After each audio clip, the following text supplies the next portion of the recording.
Olá pessoal, bom dia. Meu nome é Andressa Costa. Estou mais uma vez aqui no canal Advocacia com Café.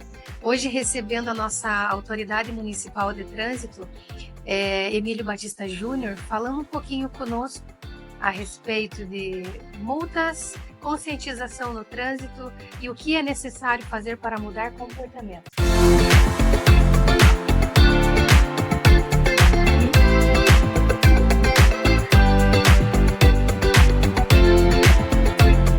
Tudo bem, Emílio? Tudo bem, Que bom recebê-lo aqui. eu que agradeço o convite. Fale um pouquinho sobre a tua atuação aqui no trânsito, o que você tem feito aqui com esse trabalho brilhante que vem desenvolvendo. Vou falar um pouquinho, fazer uma apresentação e falar um pouquinho de mim, né? Me chamo Emílio Batista Júnior, estou autoridade de trânsito do município, a minha segunda passagem como autoridade. A primeira ocorreu em 2016. Esse ano estou completando 17 anos de função agente de trânsito, tá? Em Araucária, 14, mas eu vim de outro município na mesma função, então eu já tenho uma experiência de uns 17 anos, já vi muita coisa, infelizmente muitas coisas ruins devido ao nosso trânsito violento, mas não podemos parar, então estou trabalhando nessa área já há algum tempo, tenho formação em Direito, na questão de Direito de Trânsito, para que eu possa me capacitar para poder fazer uma boa administração e que eu possa levar um pouco de conhecimento com consistência e segurança no que vou falar. Então esses 17 anos me proporcionaram uma bagagem um pouquinho grande, tenho muito que aprender ainda, porque trânsito é constantemente um aprendizado, tenho muitos amigos que me ajudam, mas estamos nessa batalha já há 17 anos, aqui era Araucária há 14 anos. Hoje trabalho com a coordenação de educação para o trânsito e autoridade de trânsito. Aqui nós estamos fazendo muitas coisas, né? Nós damos foco sempre à educação de trânsito para que a gente possa condicionar a população de uma maneira a se portar com segurança na via pública, né? Então temos aí os atendimentos a toda a população, a empresa, as escolas, que é o nosso foco. De maneira que ela se comporte com segurança. Então é um trabalho árduo, contínuo, nós sabemos que vai demorar a ter fim para isso, mas não podemos desistir, né? Então é muita seriedade e responsabilidade para chegar nesse ponto. Exato, é muito importante nós refletirmos sobre os nossos papéis no trânsito, né? Exato. E em relação a autuações, você identifica inúmeras autuações no trânsito, né? Mas, em todo caso, quais são as multas mais recorrentes e aquelas que dão bastante trabalho para vocês lá no departamento? Você consegue descrever para nós? Nós temos uma variedade. O Código de Trânsito nos traz uma variedade de infrações possíveis e que, infelizmente, a população acaba não sabendo de todas, né? Porque nós temos aí um programa de habilitação do candidato e que ele tem uma carga horária, eu acredito que seja pequena, para que ele tenha um conhecimento mais amplo do que ele vai enfrentar na rua. Então ele acaba estando aí na via, ou conduzindo ou sendo conduzido, sem saber realmente o que é uma infração. Então a variedade é grande, mas entre elas, o que mais nos perturba e nos dá bastante trabalho, porque é uma questão de segurança de toda a população, são as mais, né? Que nós temos aí a questão do celular enquanto está dirigindo, a falta do uso de segurança, que acarreta o perigo para o condutor, para os passageiros do veículo e, numa eventualidade, até que seja lançado para fora do veículo num capotamento. A questão da embriaguez também é muito forte, isso nacional, né? O país todo sofre com a questão da embriaguez. Mas também temos as novidades, né? Que não é um artigo novo, uma infração nova, mas também a pessoa estar conduzindo sob efeito de material entorpecente. Então tudo isso vai influenciar aí no risco à sociedade como um todo. Então, infelizmente, essas são as mais. Temos algumas outras, o excesso de velocidade, que é recorrente, né? Nós temos aí um trabalho muito forte com a questão dos equipamentos de fiscalização eletrônica, que são os radares, que chega a preocupar bastante. E o normal de toda a cidade, infelizmente, são os estacionamentos irregulares, que acaba jogando a população, o pedestre no caso, em risco, porque muitas vezes ele tem que desviar desse carro que está estacionado sobre o passeio e acaba descendo até a via, até a rua, né, onde o carro está transitando, e se põe em risco. E então nós enfrentamos com muita força essa situação para que a gente possa condicionar a população para que ela entenda o que ela pode fazer, qual é o papel dela na sociedade, onde ela vai trazer segurança, onde ela vai se pôr em risco. Então, o Departamento de Trânsito, pelo setor de educação de trânsito, ele bate muito forte nas campanhas educativas, nas participações em palestras nas empresas, com a comunidade, nas escolas. É um trabalho contínuo e bem moroso. Constante. E é bom que seja em equipe, né? Porque é necessário a conscientização de forma coletiva, né? Nós temos que ter aderência, né? As pessoas têm que entender qual é o seu papel, mesmo que você não esteja atuando em um órgão específico de trânsito, mas você está recebendo aquela informação, o seu familiar está recebendo, e quando ele passar para você, você tem que ajudar a replicar, passar para os outros companheiros, vizinhos e familiares qual é a informação que você recebeu de segurança. Então toda pessoa tem que ser um multiplicador de informação. Então nós temos que entender que o que eu recebo de segurança, eu tenho a obrigação de passar de segurança para o próximo, né? Acho que nosso objetivo é fazer com que a conscientização da população chegue nesse ponto. Bom, na verdade, o que importa nesse momento que nós seguimos agora com relação ao trânsito é uma necessidade de mudança de mentalidade, né?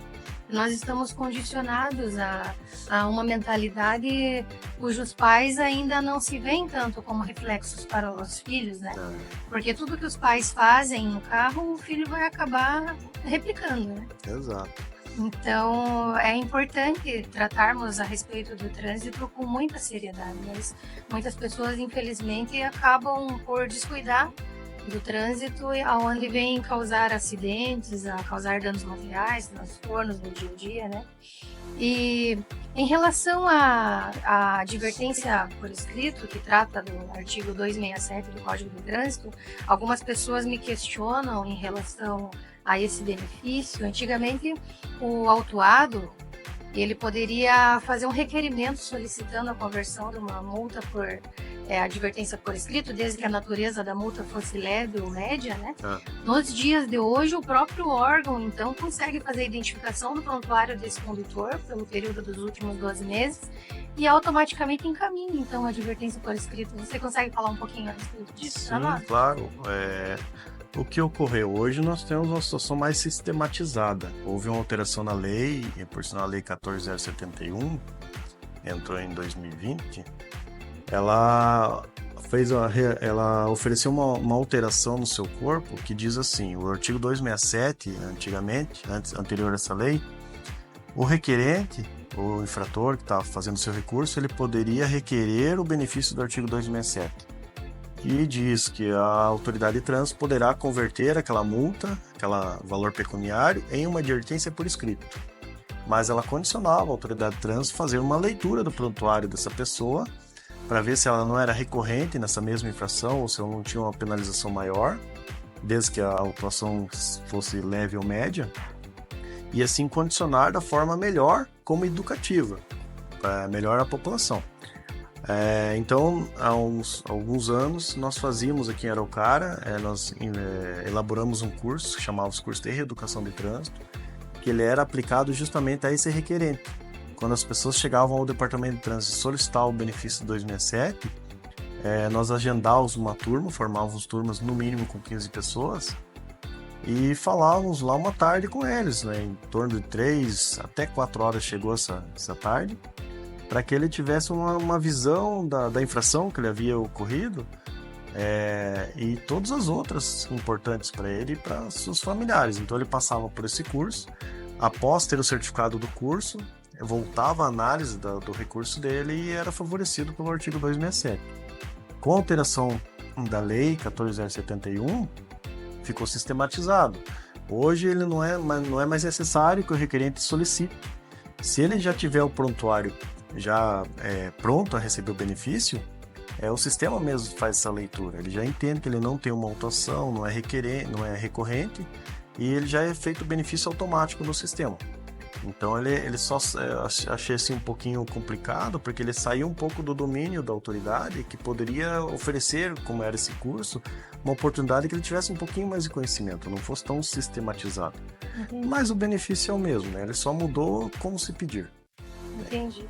E relembrar é viver, né, Alex? Ah, sempre. E desse curso que você fazia, você, ao término do curso, tinha que tipo de conclusão em relação aos condutores que estavam na sala? Havia algum comentário em decorrência do curso que é necessário mudar? O que você enxergava no curso?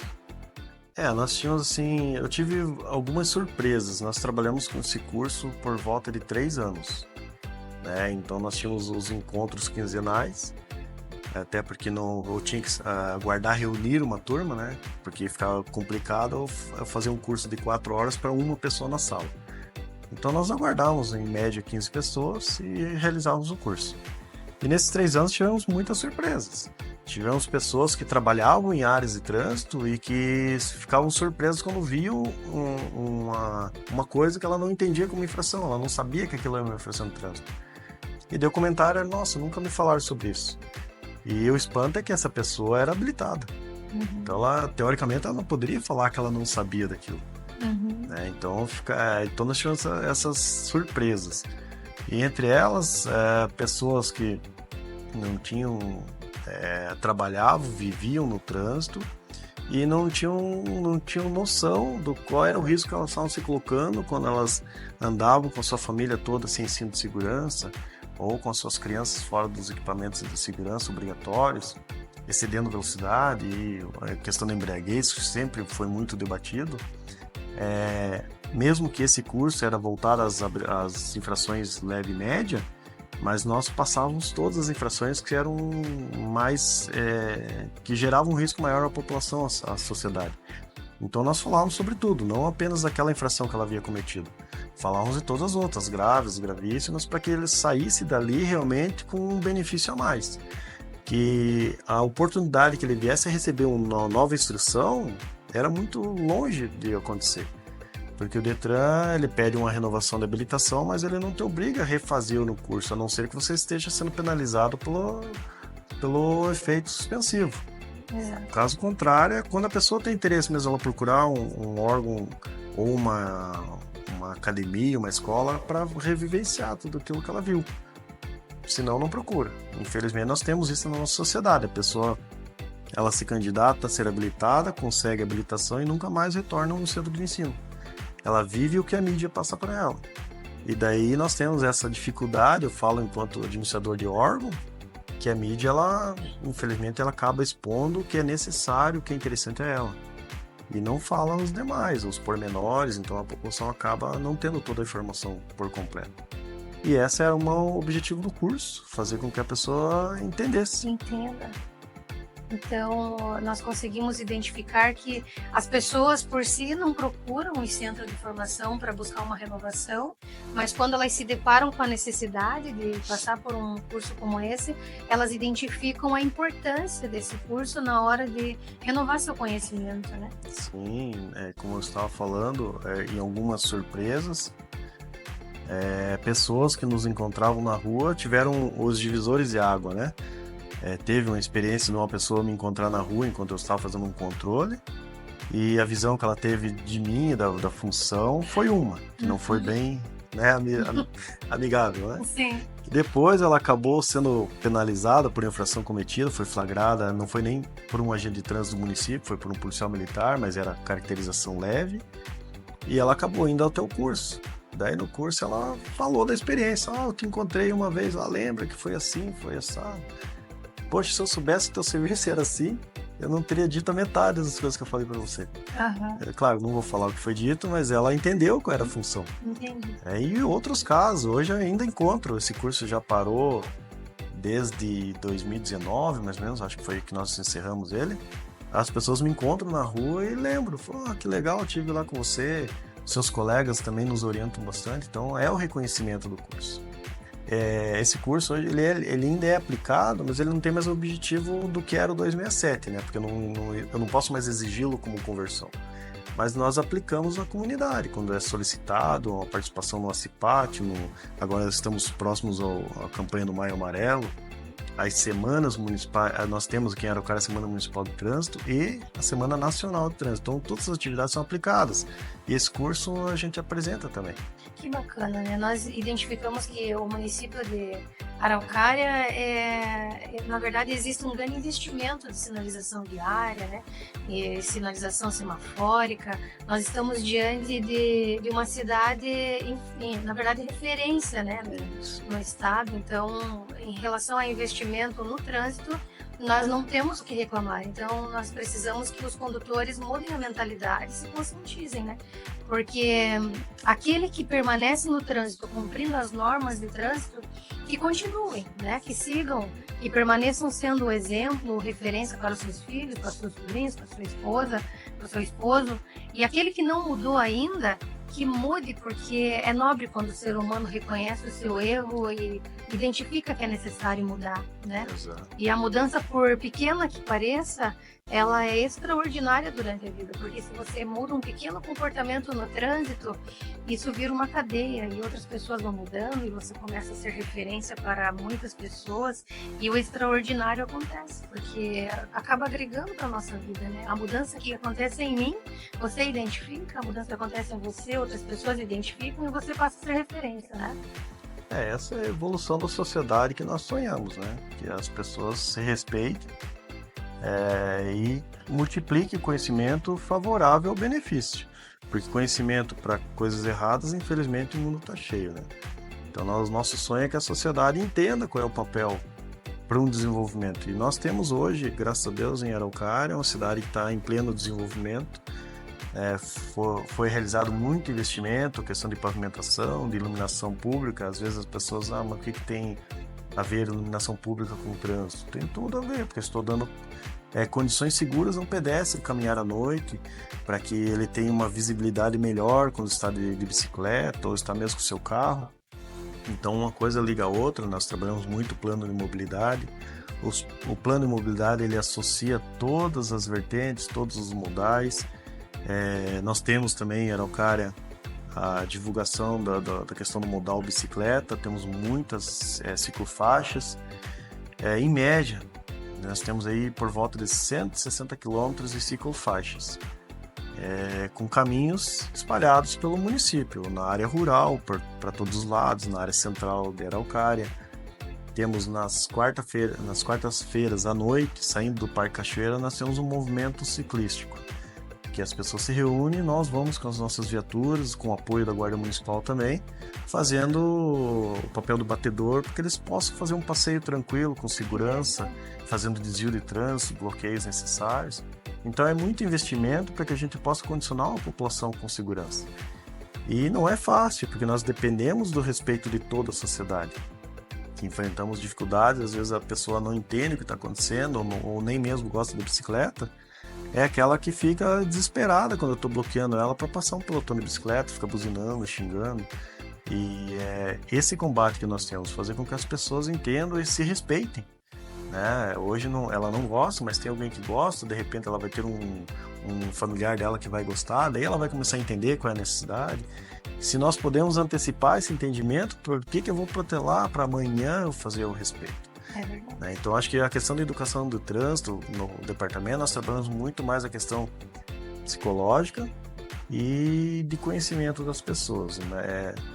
A fiscalização do trânsito fica para a parte do fiscalizador, mas a fiscalização é o último ponto, quando você não consegue mais educar a pessoa, não consegue fazer com que ela entenda qual é o papel dela na sociedade, de que maneira que ela vai se portar com segurança. Aí entra a fiscalização de trânsito. E quando entra a fiscalização, infelizmente, o código me obriga. Eu constatei a infração, tem que lavrar a auto-infração. A ideia não é que todo mundo gosta, né? E essa é a nossa batalha diária. É claro que nós identificamos que o trânsito ele é coletivo, né? Então nós estamos diante de pessoas conduzindo seus veículos das mais variadas formas, né? Às vezes elas estão chateadas por muitas razões, mas é necessário mudar, é necessário que os sentimentos indesejáveis sejam substituídos pelos desejáveis. Então você precisa colocar amor no trânsito, né? É preciso ter comunicação no trânsito. É pensar no todo, é pensar que o resultado precisa ser bom para todos. Então eu quero te agradecer pela presença aqui, Emílio, Eu conheço você mais por Batista, em virtude da amizade que nós possuímos já há algum tempo, né?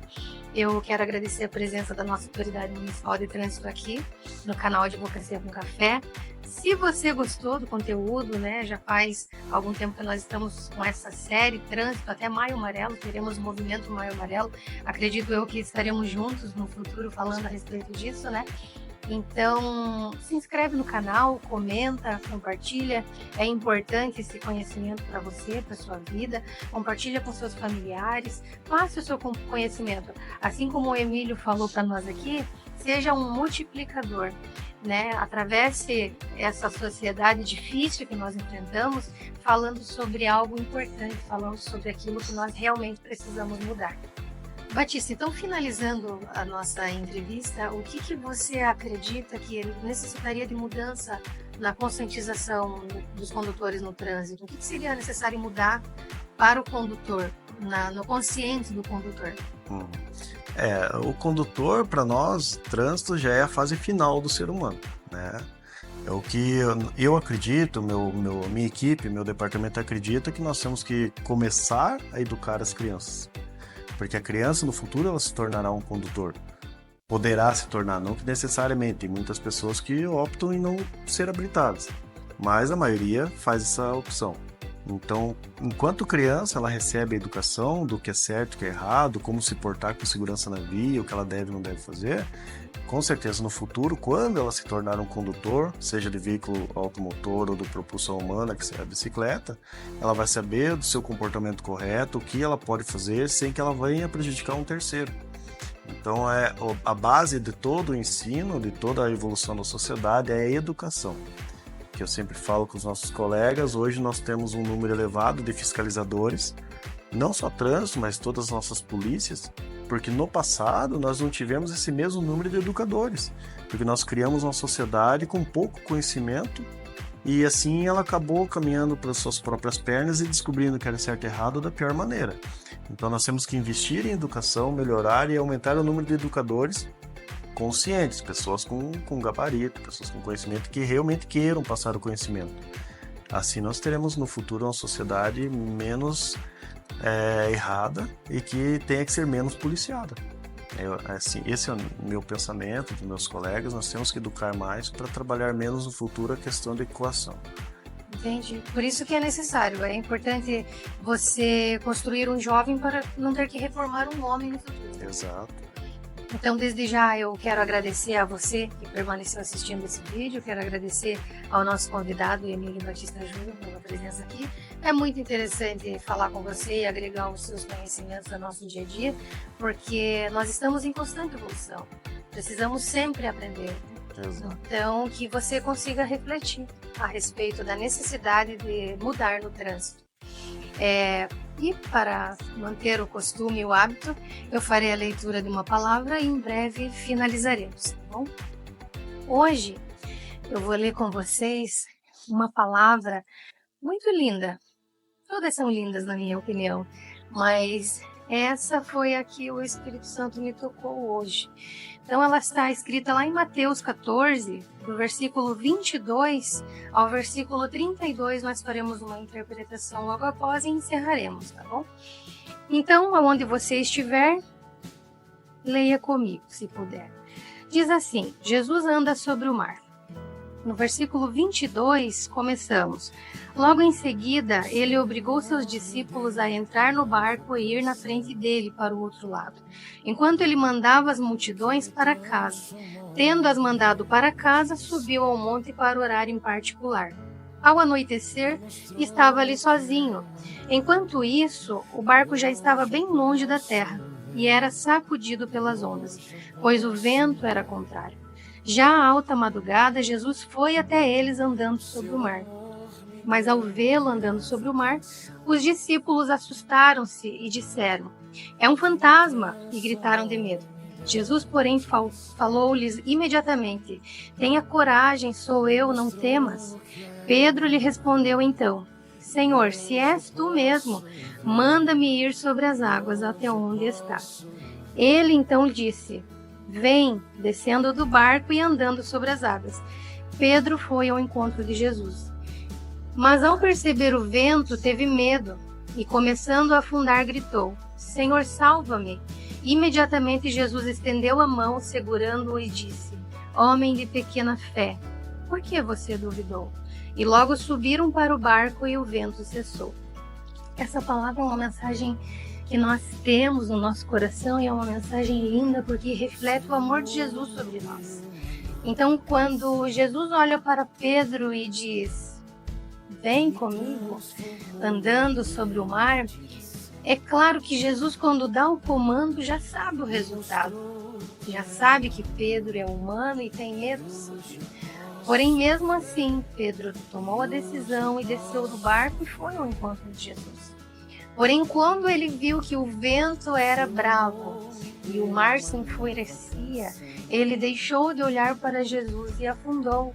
E gritou e disse: Senhor, me socorre! E Jesus, estendendo a mão, levantou Pedro e os dois entraram no barco.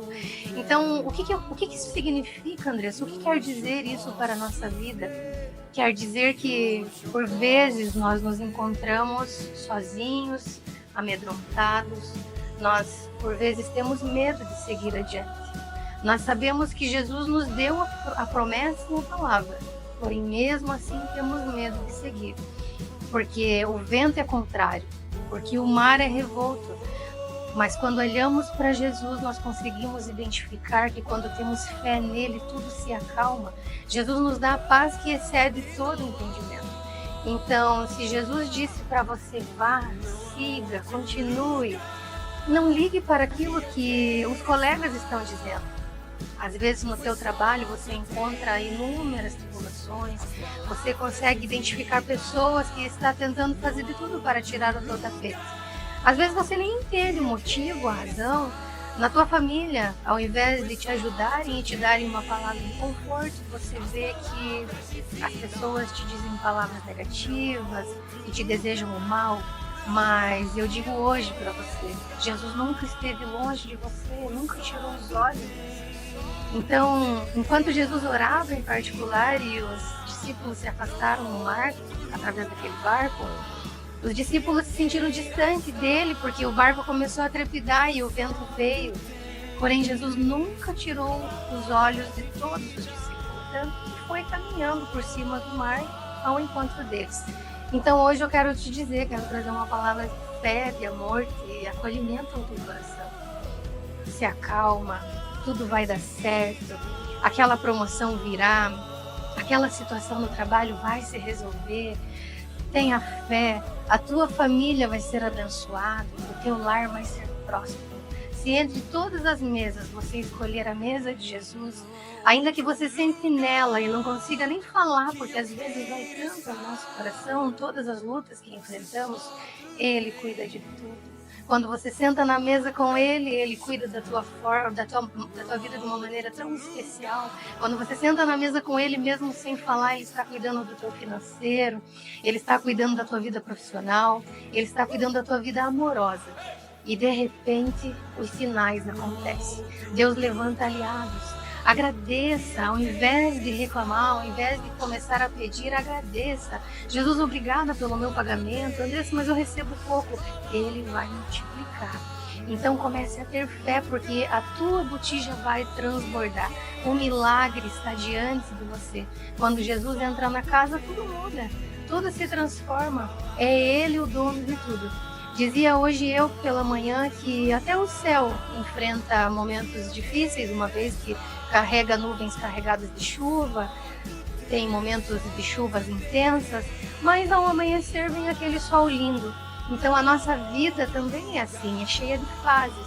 Nós temos momentos ruins, nós temos momentos bons, mas sempre valorize aquelas pessoas que estão com você durante a tempestade. Porque durante os dias de sol, a praia fica cheia. Jesus é aquele que sempre está com você, seja nos momentos bons e nos momentos ruins. Que Jesus entre na sua casa e transforme tudo aquilo que você acredita que é impossível para você. Mude a mentalidade. É necessário destacar ou remover as amarras. Abra o coração. Um vinho novo cairá sobre a sua vida. Vamos fazer uma oração comigo hoje? Vamos lá. Curve a sua cabeça onde você estiver, se puder, e faremos essa oração. Senhor Jesus, mais uma vez aqui, Paizinho, grato, Senhor, por tudo que tem feito. Obrigada, Pai, porque a obra não é minha, a obra é sua. Obrigada, Jesus, pelo nosso convidado, pelo Emílio Batista Júnior. Senhor, esteja com ele nessa caminhada, nessa trajetória. Conduza, Senhor, os passos dele a um lugar seguro. Dê prosperidade, dê saúde, dê renovo. Abençoa a família dele, Paizinho. Abençoa também a equipe de produção que aqui está. Abençoa, Jesus, o Renato. Abençoa a Alexandra. Abençoa a Priscila. Abençoa a minha vida, Senhor, porque estamos aqui como instrumentos na sua mão. Venha abençoar os filhinhos que nos lares escutam. Às vezes estão trabalhando, às vezes estão dirigindo, ouvindo por outros instrumentos, Senhor. Venha, Senhor, acalentar os corações, venha mudar as rotas, venha mudar, Senhor, os destinos. Paizinho, nós entregamos o controle nas tuas mãos porque nós não podemos nada e não somos nada. Mas quando o Senhor está no controle, tudo muda, tudo acontece. Jesus, entra com providência naquele lar, Jesus, que precisa de conforto, que precisa de conserto. Pai, abençoa aquela empresa que está falindo. Jesus, levanta, que seja testemunho na vida do teu filho que escuta essa mensagem. Entra com providência, Senhor. Sabemos que tu és o dono de tudo. Muito obrigada por esse momento, muito obrigada por essa palavra, muito obrigada pela tua presença sempre. Permanece conosco durante essa semana, é o que nós te pedimos e desde já agradecemos. Em nome de Jesus, amém. Obrigada a você que ouviu o canal até o final, obrigada a todos que estão aqui comigo, muito obrigada. Fiquem com Deus, se inscrevam no canal, comenta, compartilha e até segunda-feira no Advocacia com Café.